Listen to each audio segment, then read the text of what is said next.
All right, and welcome to our first satellite non-in-person version of Slightly Informed What's up? podcast. Got me and McLean here. John is out for the week temporarily. He will be in our second episode, though, if we can get him out of bed. And Virus. He would be mad if we didn't clear that up. yes, he's tested negative for coronavirus. He's just a sleepy boy. Just a sleepy little boy. Nothing you can do to complain about that. But yeah, we're just going to jump right in. It's going to kind of be a little impromptu, a little looser than our usual ones. There's no slightly improvised segment. There's, no John. So it's just going to be a story from each of us. We'll quickly go over what the plan is going forward with the podcast and give you some shout outs. Now, this will be at least the next 2 to 4 weeks. We're expecting will be recorded like this Zoom call. So if the audio is significantly worse than usual, that's why. It's kind of what we're going to be doing. Outrageous amount of money on this. Yes. Normal podcast situation. So Yeah. We might have better mics for this at-home recording during the process of this as well. I'm buying one, but just, I guess, bear with us. But, no more blank screens and backgrounds or video. You get to see our pretty faces. So, faces. Yeah. I'm going to blur my face this entire time. Deep in my voice. Like Chester McBad with the paper bag over the top of his head. I was thinking more like witness protection program, talks on a documentary kind of thing. There we go. Lit up from behind. Yeah. Totally blank. All right. I'm running out of the store. No, we're not doing that. Oh, God. But yeah, I guess we'll kind of jump into it. We'll go over really quick the general news of what's been going on like we usually do. Now, as far as the response to this crisis is, we haven't updated you for 2 weeks. Last week's episode was a pre-recorded. But what's happened essentially is that there is a constant conversation of whether or not the government should institute letting hundreds of thousands of people die by letting us all go back to work in the next week or two versus following the directives of every scientist, CDC official, anyone who's ever looked at any studies based on pandemics says. Basically, those are the two sides of the argument there. We're at 370,000 cases in the United States. Yeah, U.S. alone, number one in the world, baby. We've got 4,000 deaths? Is it? What's our death toll? 10,000. 10,000? Okay, that's a good jump. About 11 o'clock. Yeah, because yesterday it was under 4. That's good, wasn't it? Oh, I think. Let's see. Yesterday,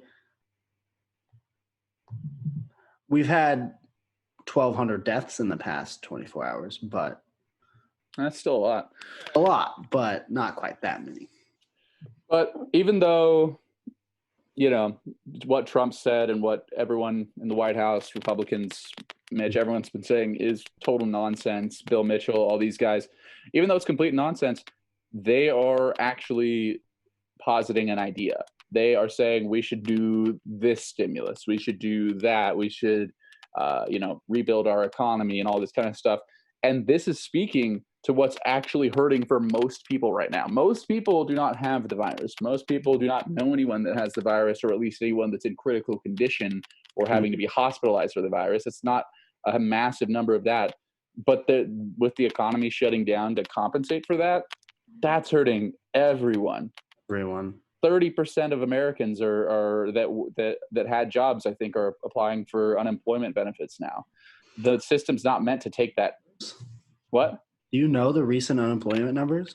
Yeah, it was second there. It was like, and I'm thinking probably a week ago, we had 3 days in a row that it was like record numbers of people applying for unemployment. Yeah. So I don't know what it is now, but it's probably an outrageous number. But because I know 15 people who have applied for unemployment who have either lost their job or been furloughed. Yeah. So it's not a good situation, that's for sure. Unemployment in the United States. Any guesses? Oh man. What is it? No, I'm just trying to like picture a guess. I don't even know. Okay. I want to say like unemployment numbers. 10 million, but that seems low. I feel like 10 million people did it in 1 week. Yeah. So, 3.3 million Americans file for unemployment as the U.S. tries to. Okay, and that was on the 26th. We were at 3.3 million in that week, just that week. it's April 6th, so Yeah. it's now. But let's jump into some stories. Do you want to go first? Sure. So for my story, a little bit, I guess before my segment will be super quick. So I did want to give one quick little thing here about my prediction. If what's been going on the last week continues to be what's going on in the future, as far as response to the crisis and everything, this is my estimate for the general election map. Yeah. If you can't see the top, yes, it does cut off the top. That's 394 electoral votes for Trump. Now, I will say the wild cards are Oregon and Minnesota. You're the worst weather person I've ever seen. Well, usually they have it reversed, you know, but the United States being reversed didn't look right. So, yeah. But yeah, that I just felt this was an important thing to share. This might be what it looks like. Slightly better than the Reagan-Mondale map. Just slightly. Just a little better. We hold on to California and Washington and New York and Chicago. That's pretty much the only difference. So yeah, that's my estimate. And I would be quite shocked if we saw anything close to the prediction that's on that website right now, which actually has the states that are leaning Democrat, giving them the win pretty much. The toss-up states barely are even needed. If you looked at the 270 to win website right now, I do not think that is taking into account how people are seeing things right now. Yeah. But let me do my segment because that's a little bit more fun. All right. I'm always down for some fun. So I'm going to give you 3 sets of 2 stories. Some of these are 2 that are very similar, just worded different. Some of these are significantly different from each other. But essentially, I'm going to give you 2. You tell me which story is real and which story is fake. Ooh, fun. You up for that? I am up for that. Let's All right. All right, let's start it. Cool. First 2 stories. First one. This smart toilet can recognize you by your anal print. Ooh, okay. Yes. And the second story is CDC recommendations praise bidet installments for all public bathrooms. Which one of those 2 is the real story? I'm gonna have to go the first one. I think that's the real story. You're right. That's the real story. The smart toilet can recognize you by your anal print. Now, why exactly your toilet would need to recognize you is the part that I do not understand. I have some further questions here. Okay. What we got? You talking like the seat itself and just based on how you normally sit on the toilet? Or is it like have like a camera and this thing's like looking straight at your booty hole? And it's like, oh, that's Nick's booty hole right there. So apparently, oh, sorry, go ahead. That's a big difference. Oh, yeah. No, it's a scan, it says, of some kind. It's an anal print scan. And it looks like it uses... Okay, so we got a pressure sensor to tell when you sit down, a motion sensor, Ooh. a urinalysis strip, a stool camera, an anus camera, and a Euroflow. I do not know what the the Euroflow camera. Wait, where is that? That's just too much. Yeah, there's 3 cameras. What? Yeah. That's way too much. Yeah. Whoa.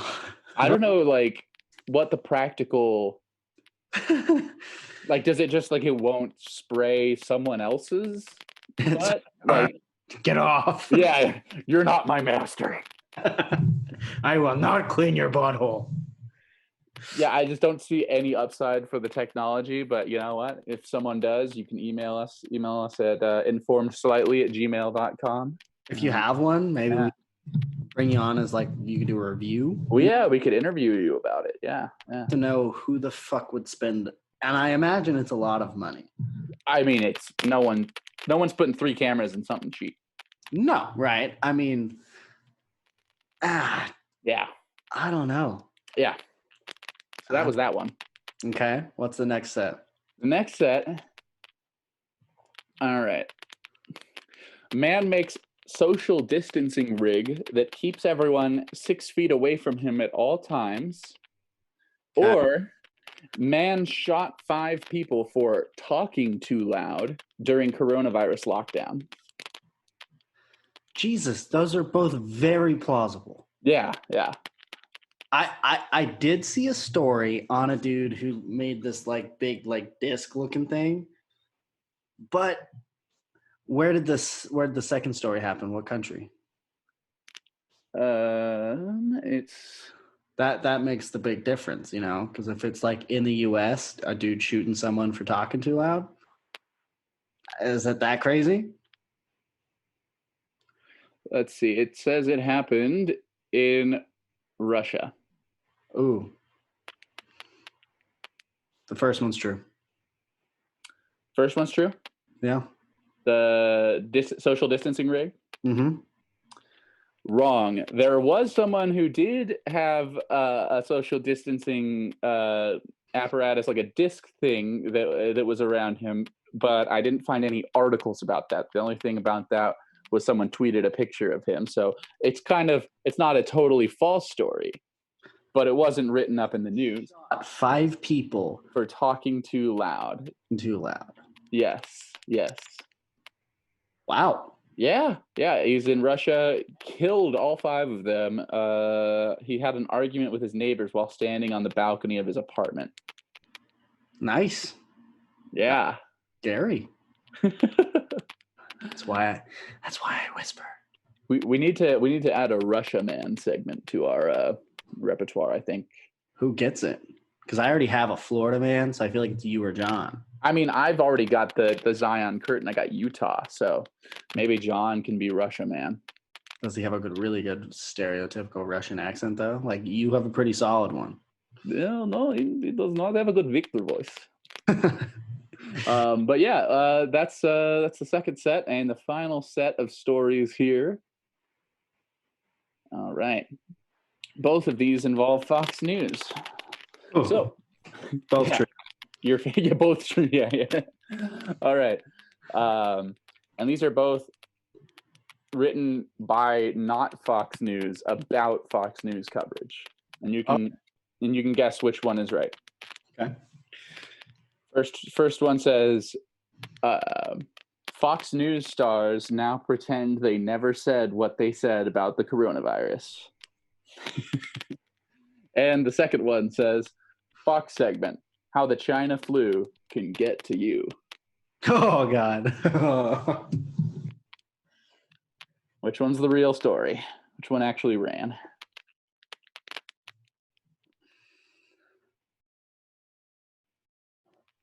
That's a tough one. I think I'm going to say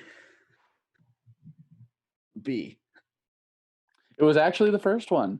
Fox News stars now pretend they never said what they said about the coronavirus. I did know, and I've seen that the difference between what Fox News and Trump were saying and every other media outlet, and they're like, been with you all along. Mm-hmm. you guys are saying everyone's crazy and it's just hysteria and you should like, and no, I should have guessed A. My bad. Well, 1 out of 3, you're on the board. Not a bad first round. Yeah, it's generally my score with most things. Let's see here. I want to see if they have any specific.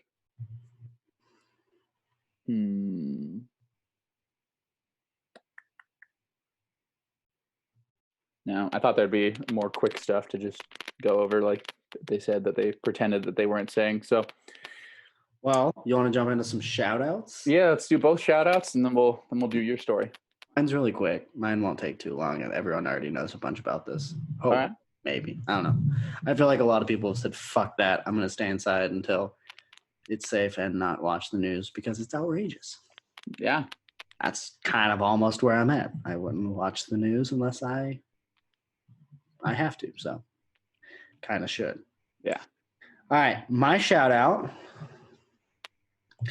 I would like to shout out the acting Navy secretary for being a super douchebag to the captain of the Roosevelt. That's a fucked up situation. Yeah. If you read anything about it, you're automatically on the captain's side. Like, yeah, he cares about his crew. He cares about his crew. I think I read that there were 180 people. Okay, now keep in mind, 180 people on a boat sounds like a lot. Yeah. I will play slightly the devil's advocate, but really more just explaining the situation. They are on the USS Roosevelt. Mm-hmm. Is an aircraft carrier. Aircraft carriers are freaking huge. Like 3,000 people aboard an aircraft carrier isn't crazy, right? No. So 180 people have it. Still bad news. That's going to spread really quick, right? So he wrote a letter that was, now this is where it gets a little weird. One person saying one thing, one person saying another. But he wrote a letter, sent it up the chain of command, basically saying, hey, there's 180 people on my ship that have coronavirus. Yeah. In his letter, he said sailors are the most valuable asset to the United States Navy. Very true statement. Mm-hmm. In the entire thing, it basically seems like he's just caring about people, caring about everyone under his command, and wants to get something taken care of, right? He's basically ousted. They're like, fuck you, you're not the captain anymore. And then you see this video of him walking down the plank or whatever you call it. Yeah. That's off the plank. But he's walking down the thing to get back to land, to dry land. And everyone's like chanting his name. Like, it was pretty cool to watch. Mm-hmm. Fucked up situation, but cool to watch that everyone got the respect. Yeah. So the acting Navy secretary comes aboard the ship, jumps on the PA system, and announces to every single person on the ship that he basically said that if he thinks, basically blaming him, saying you told the media this and all this stuff. And if you believe the media is in your chain of command, you're either too narcissistic or too stupid to be in command of the ship. 3,000 or so sailors, and it was not good. There's tons of YouTube videos and SoundCloud clips and all this stuff of people recording him saying this. Oh yeah, of course. And everyone on the ship's like, fuck this guy. Yeah. This. Yeah. Yeah. The world's shutting down and panicking, and you're in a confined space on the ocean with thousands. And I don't even think that they were out to sea. Now, this could be something I'm wrong about, which I'm wrong often. Like we said earlier, this is slightly informed. Slightly informed, yeah. Informed. But I think that all the pictures I saw, it looked like they were on the ship working, but the ship's not out to sea, right? Yeah. So I don't know. But still a super fucked up situation. And he basically said, we're not at war. Why the fuck are we on this ship? Kind of true. Speaking truth right there. Like, I don't know. I don't, but I kind of get the whole, we got to be prepared for anything. Mm-hmm. I don't think anyone's launching any invasions during coronavirus. Yeah. Everyone's getting fucked by this. Everyone's got some other worries, right? So, I don't know. Yep. I mean, like, what's the potential risk there that you just have people on shore that you have to load up? Like, no one's got a 10,000 person crew on the ocean anywhere right now. Billions of dollars worth of satellites. We are watching all movement of every country's ships. You know, we know where everything is. So if something starts moving a little funny, okay, there's no way someone speeds across the ocean in a couple hours. Like, Yeah. not gonna happen. Yeah. Call everyone up, say, hey, we need you to get back here. Wear a mask from your house to the ship. Get back in. Yeah. And let's go. But no, it seems like they're just basically sitting on the ship. Someone brought coronavirus on board, and it's spreading like wildfire. Well, and here's the other thing about like this defense stuff is that, like, sure, their idea might be like, hey, you have these people, or you know, you send the people on the ships home. Everyone takes this as a sign that your guard is down. They're going to come at you, even if they could, like, theoretically get across the ocean, land some kind of attack on American soil or on American people or anything like that, or even just strategically position themselves somewhere. How is, like, we have a built-in, like, defense mechanism. The fact that our Army and Navy and everything is what, like, it's still like 56 times the next country's, like, spending on military, or something even higher than that. Like, even it's the next 30 countries combined or something like that. Yeah. So no one could last any kind of extended conflict with us on our own ground. Like, it's not going to happen. Let the people go. Save lives. Don't be a dipshit.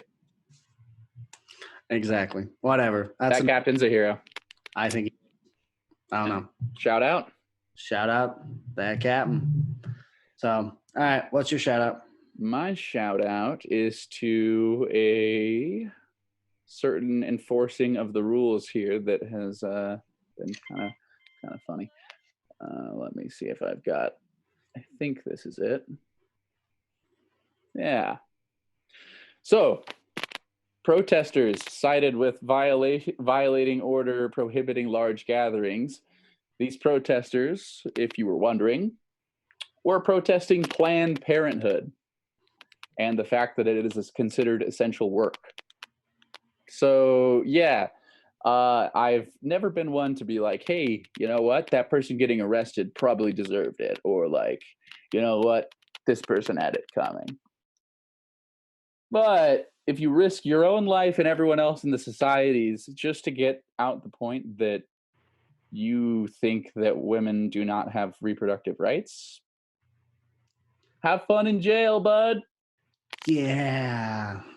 I do not care. I'm sorry. Like, I mean, it's a tough argument. There's arguments on both sides. But no matter what the issue is right now, there should be no cause that is dragging you out into the streets, breathing air of the people next to you protesting with you. Just go the fuck home. Guess what? That Planned Parenthood will be there in 3 weeks. It'll be there in 3 months. You can go back and protest it then. So, shout out to Charlotte for having their police actually act upon the stay-at-home orders and making us all a little bit safer. Good. That's so fucking dumb. Yeah. Oh my God. That was their big win. Was it? You know, they got out and really let people hear it about Planned Parenthood during a pandemic. Fuck. Yeah. All right. So my story, like I said, it's going to be fairly quick. I'm not going to spend too much time on it because he's just the person I want with me during this. Oh, but not him. Not the other guy. Oh, God. You heard it here first, folks. Jesus. McLean needs Jeffrey Epstein by his Bill.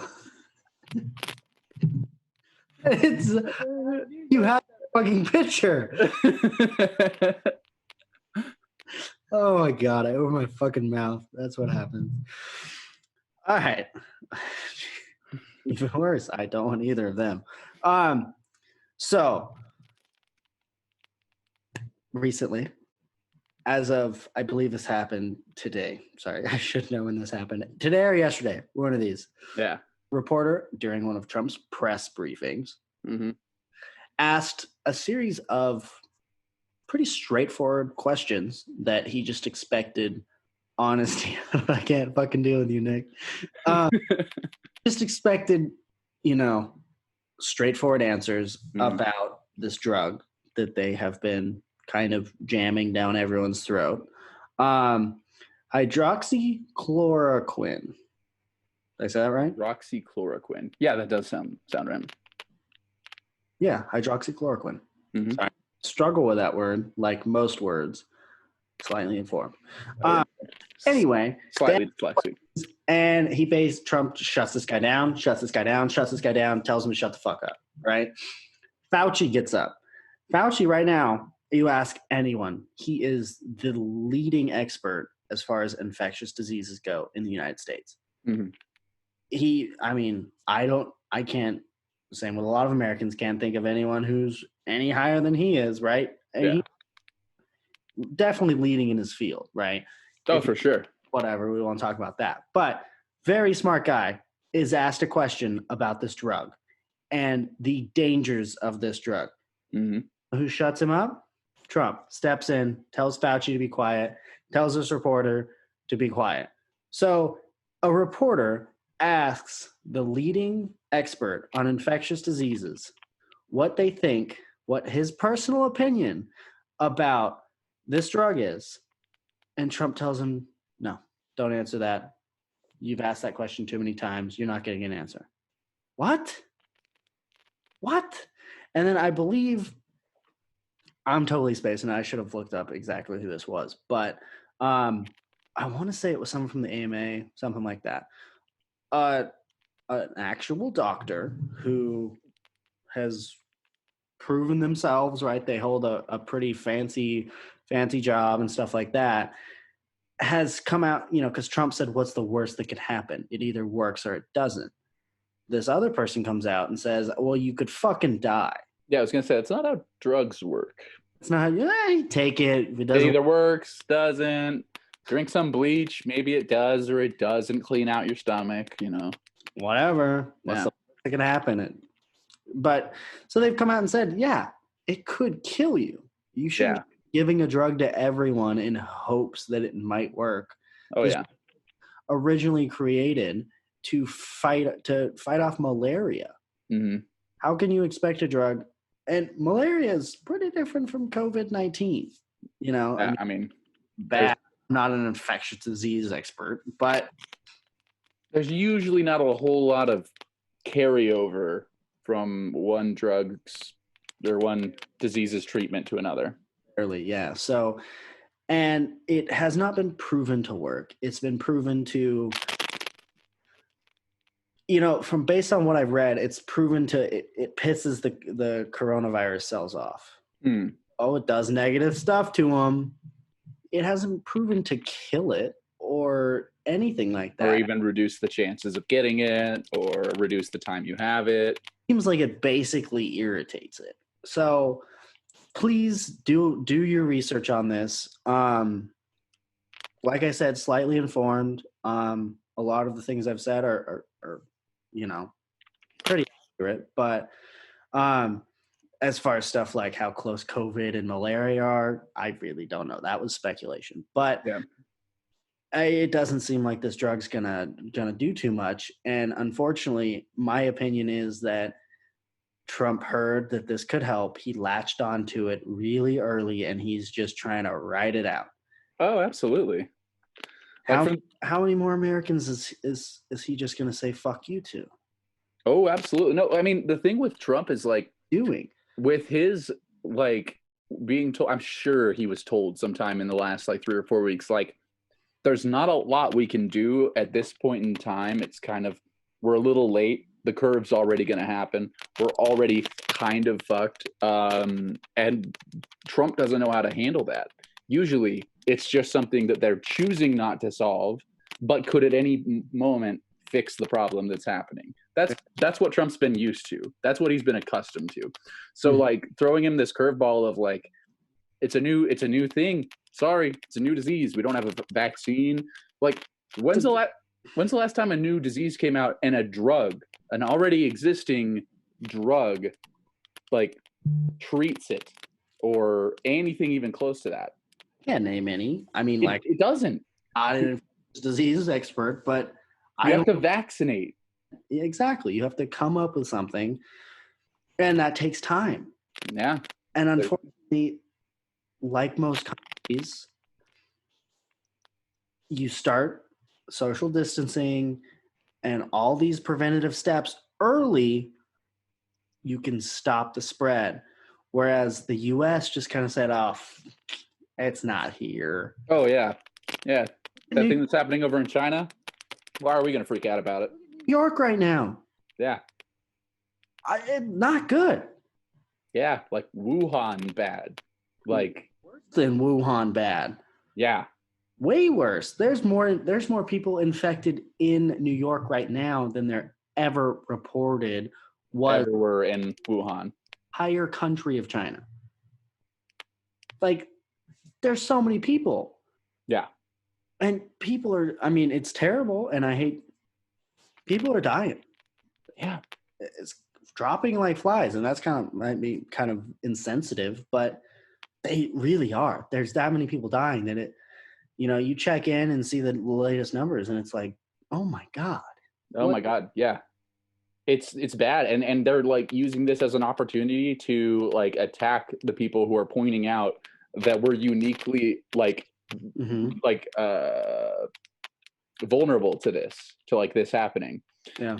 Because you're attached to your fucking employer. Guess what? Your employer doesn't exist now because no one's going outside and can't shop. So guess what? Neither does your healthcare coverage during a health crisis. Yeah. It's kind of a problem. And I mean, like you said earlier, the economic impact of this is huge. And that's why Trump's freaking out. People kind of see what it is, but we're also on the 6th of the month. Like, technically, if I hadn't paid rent yet, they're not knocking on my door with an eviction paper. It hasn't, I don't think we're quite there to understand the true impact. People had rent paid, and then we kind of went into isolation. Everyone's social distance, the stay-at-home orders started flowing in. And then rent was due 5 days ago. And it scares me to think of the number of Americans who were not able to pay rent. Oh my God. Everyone, Mr. Trump, he's the best. Everyone loves him. Mm-hmm. No. But he's not doing what needs to be done. People are like talking about the one or two things he did. How everyone said, oh, he suspended all evictions. No. He suspended evictions from federally insured home mortgage or from mortgages, right? So what about the massive swaths of the economy that rent? Nothing. Yeah. Nothing. And $1,200 that's going to come in, what, 2 weeks from now, 3 weeks from now? Yeah. What's that going to do? What's that going to do? I mean, drop in the bucket. Canada doing $2,000 for 4 months? Yeah. Yeah.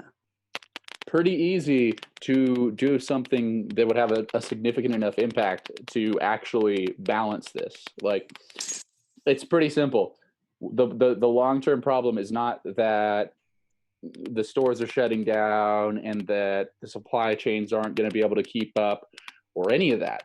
Realistically, if you ask any economist what's the longest term damage that this could do, is having a consumerless society for months, for almost a year. Because then any economic recovery efforts where we give money to a corporation to invest in something for people to spend their money on there, like say for Macy's to be able to cover the losses of people not shopping in malls and stuff over the last month and a half. But now we have no one ready to buy. No one's in a situation where they need to go and buy new things, stimulate growth in the economy. No one's buying a new TV right now. You have to get money into people's hands in order to make the economy savable at all. And it might not save it all on its own, giving people money. You might, it won't. You have to do other things too. You have to use the control of the government to control what's happening to corporations and stuff like that, and tax codes and all kinds of stuff.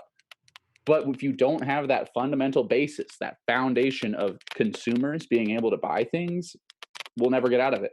We'll be digging in the hole that we're standing in and tossing the dirt behind us, and that'll end up at our feet, and we won't be getting anywhere. Yeah. I'd be lying if I said I'm not a little worried. No, it's concerning. I mean, if we had like most people that we could have had in charge right now, probably would have been able to manage it slightly better. They wouldn't have removed the pandemic wing of the CDC and all kinds of, there's a million things that could have made us have a better situation now, but anyone can get us to a point where our economy is savable. It could be Trump, it could be Pelosi, it could be whoever, but whoever gets their name on that bill that saves Americans and saves the economy, you win. You win. If the Democrats got people $1,500 a month and guaranteed it through the end of the summer or something like that, or did like what Rashida Tlaib or whatever her plan was for it, like $2,000 the first month and $1,000 every month after till it's over. Like, if they got that passed, that's your golden ticket, dude. You're gonna win. You run on that. You say, look what happened during the crisis. We offered you a lifeboat. Trump offered you a pair of arm floaties. Yeah. Like, make the choice between who came there for you or who cared that you exist. And if people see that, that's pretty easy. But if Trump is allowed to frame it like, look at the Democrats, all they ever did was get mad at my attempts to solve the problem. They're the reason we're not getting anything done. And people are thinking like, okay, cool. Yeah, we just got to vote for Trump again and get all the Democrats out. My mind. What's up? This is the perfect position. Now, coronavirus sucks. I hate that there's Americans who are sick. I hate that there's Americans who have died. I hate the thought of people not being able to put food on the table or paying rent. But this is a great position. This would have been a great position for Trump to turn. I mean, the election was already set. Mm-hmm. He could have just, ran through in first place by a long shot. Oh my God, yeah. Fucking it up. Oh yeah. That's the thing that just blows my mind. How can you just get on Reddit, for God's sake, hit world, see what the fuck everyone else is doing. Oh, let's just do that. Everyone, thank God you're a miracle. Yeah. No. Oh God. The door was wide open. Stop. And it's this new drug thing that's the latest fuck up. And then it's been a million. I don't get it. It's America. Welcome to it. No replacing it. Oh, none at all. But yeah, Trump could just do it. That's the thing. Is that Trump has the power right now to get it done. He could have already done it. Yeah. But he didn't. Nope. Because he couldn't bail out his buddies at Mar-a-Lago or wherever the fuck. His buddies in the Panama Papers. His buddies that are friends with fucking Epstein. Like, his little ruling class bubble. He can't protect those exact people by bailing them out without restriction or whatever. Like, because he can't do that, he can't save you. He can't help you with rent. Pretty much. He can't tell your landlord not to kick you out to the streets. But he can. People are being evicted. Yep. People are going hungry because $1,200 took a minute to figure out, and then it's going to take 3 or 4 weeks to be sent out. It took forever. I mean, If John was here, he would definitely be on this conversation. Oh yeah. He said, like a lot of people said, give the money to fucking everyone. And if they made too much money, they pay it back next year. Tax them. So easy. You know how many fucking millionaires we have? Not that many. Want to know how many billionaires we have? You could count them. You could put them all in one conference or at one freaking auditorium.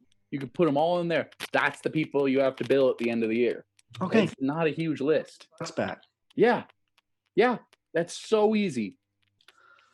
That's Everyone. $1 to Bezos. Oh my God. Yeah. Like fucking. I love a lot of the libs in the Liz Warren crowd that, you know, think like Bernie's plans are great. He just needs to think them through a little bit more and tinker with them, and he needs to means test it and stuff like that. But it doesn't save you all that much money to means test, and you can accommodate for it afterwards. It's like free college. People say like, oh, you don't want your middle class families in America paying for a billionaire's college degree, when in fact under that system the billionaire would be paying significantly more for public education, where his kids aren't even going to go. They're not going to go to public school. Like, there is no time in which means testing needs to be the first primary way to do something. Like, just get the resolution done. Get a win in politics. People don't they don't realize what momentum that could be for them. Like, to have momentum of getting serious things done, saying, look, we wrote this, drafted it, and signed it into law in a day and a half, and we're going to get it to you as fast as humanly possible. Like, that message resonates. Oh yeah. Like, when you get that check in the mail and you check to see why you got a fucking $1,200 check or $2,000 check or whatever ends up happening. $1,200 for a lot of people, that's another month, you know?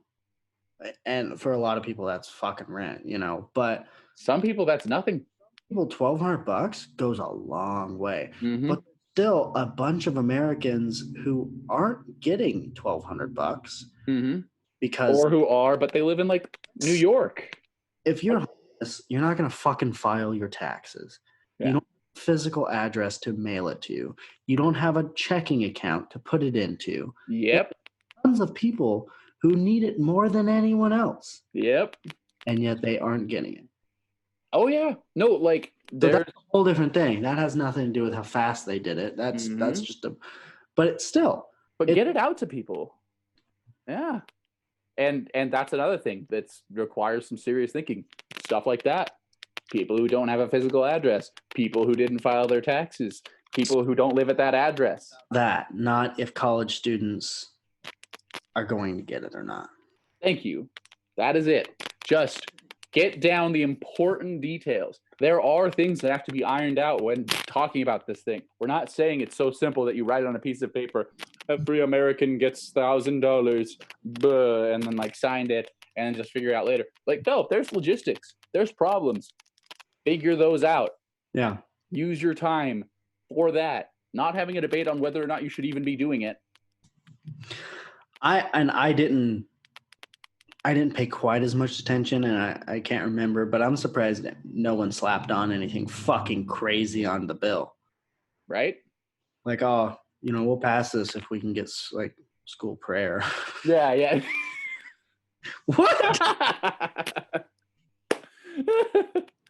If we can put in one nation under God and at the entrance of every school.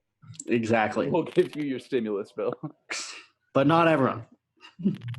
God damn, that's funny. I actually am really surprised they've not bargained with that. But to be honest, with that bill, if you tried to slap something on it, your career would be over. Oh, yeah. And that's what they realized. Or they would have fucking put something ridiculous on it.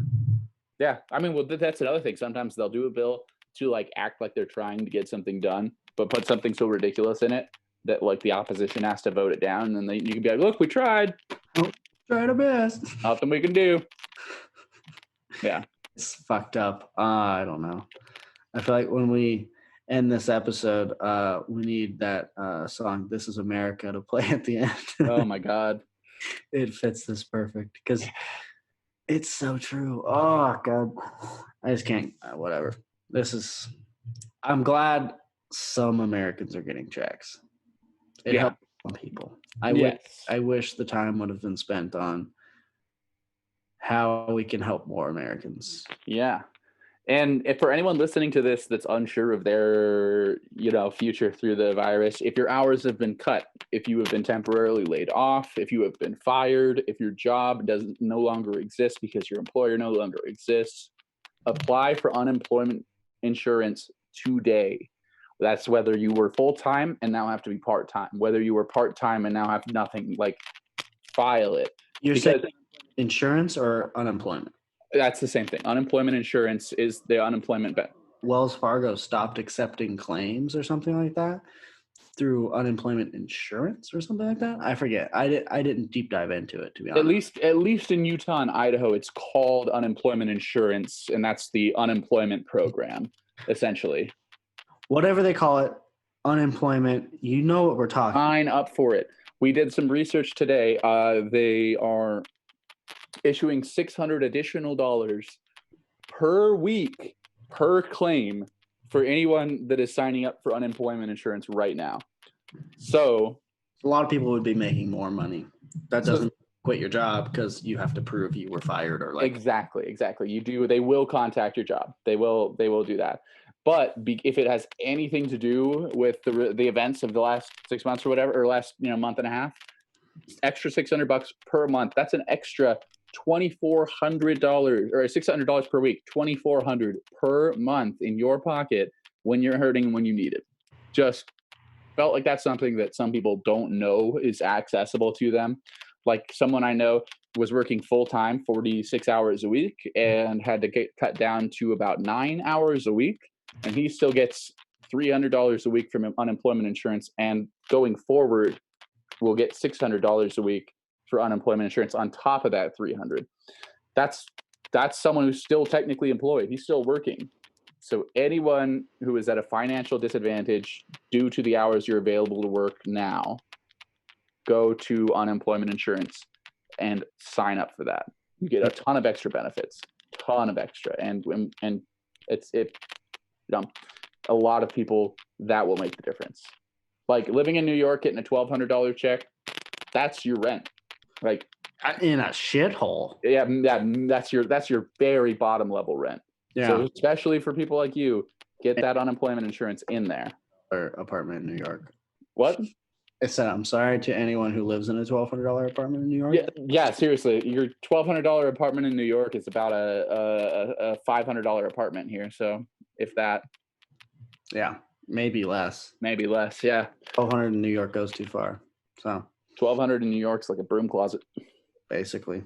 So, well, cool. Anything else, Nate? No, I think that's it. I'll probably throw in a chaser at the end, but thank you guys for joining in with us. We'll have John with us for the next one. Sorry, this is a little different. Yeah, it's a little weird. All practicing social distancing like everyone should be. Yes. Hang out at home. Pet your dog. Work from home. Watch a movie. Watch Tiger King. Yeah, that's a fucking wild ride. Yeah. Everyone's talking about it, so. Dude, hit it up. And like I said, if anything we said interests you, if you have any questions about it, SI_podcasts on Twitter. I'm at NICCMax, and McLean is at McLean Autry. Follow our partner John Arterburn at John Arterburn. And check out our other podcasts. Everything else coming at you. We'll throw that in the description. Don't worry about it. And we'll see you very soon.